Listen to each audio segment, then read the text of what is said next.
Have you ever needed to ask a yes or no question for millions of users? Were they active today without storing every ID in a set? That is where Redis Bitmaps shine. Sets are great for unique IDs, but they cost memory per member. When the question is only yes or no for a huge population, bit offsets win on density.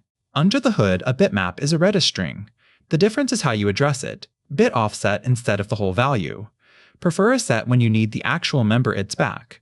Prefer a bitmap when offsets are dense integers, user IDs in a known range, day-of-year indexes, and similar. SETBIT marks a user present for a day. Offset 42 means user 42 logged in. Redis grows the string as needed and returns the previous bit. GETBIT reads that flag back. Offsets are zero-based. Setting bit 1 million only needs about 125 kilobytes. That density is the point. BitCount returns how many users were present that day. Optional byte ranges let you count a slice. This is the daily active users pattern: 1 key per day, 1 bit per user ID, BitCount for the headline metric without storing every user ID as a set member. BitPOS for 1 finds the first set bit. BitPOS for 0 finds the first clear bit. Useful for allocating the next free slot in a dense ID space. Combine with byte windows when you only care about a range. Scanning for the first free bit beats maintaining a separate free list. BITOP and stores bits set on both days. Users active on day 1 and day 2. BITOP or unions presence. BITOP XOR finds differences. BITOP not inverts a bitmap. Always write the result to a destination key. Retention cohorts and multi-day streaks become Redis side Boolean math. Mark user 1 on both days and user 2 only on day 1. BITOP and writes the intersection into a result key. BitCount on that result returns 1. Only user 1 was present both days. That is cohort analysis without shipping full member lists to application memory. Store a per user activity calendar with SETBIT at day-of-year offsets. BitCount shows how many days they were active. BitPOS finds the first active day. A year of daily flags is only about 46 bytes per user. Contribution grids and streak counters fit this model, as long as calendar days map to dense offsets. BITFIELDs go beyond single bits.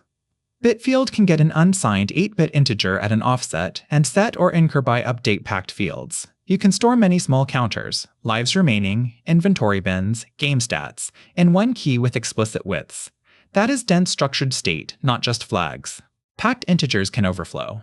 Overflow wraps like machine arithmetic. Overflow set clamps at the min or max for the type. Overflow fail refuses the write and returns null for that op. Take fail when silent wrap would corrupt inventory. Put overflow before the incur by in the same BITFIELD call. A million consecutive user bits is about 125 kilobytes. A set of a million user ID strings is megabytes. But SETBIT at offset 2 billion allocates a huge sparse string. Redis does not magically compress giant holes.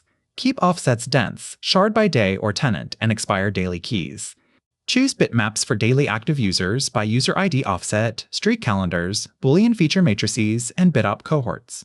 Choose BITFIELDs for fixed schema-packed counters. Choose sets when you must list the actual members. Choose hyperloglog next lesson when you only need approximate unique counts.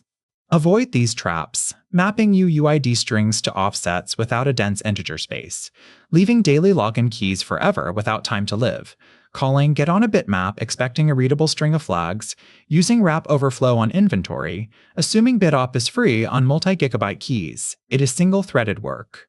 Here is what to remember. Bitmaps treat strings as bit arrays. SETBIT and GETBIT flip and read. BitCount measures. BitPOS finds. BITOP combines cohorts inside Redis. BITFIELD packs typed integers with explicit overflow policy. Keep offsets dense and keys expiring. Next lesson, hyperloglog, approximate uniques in tiny memory.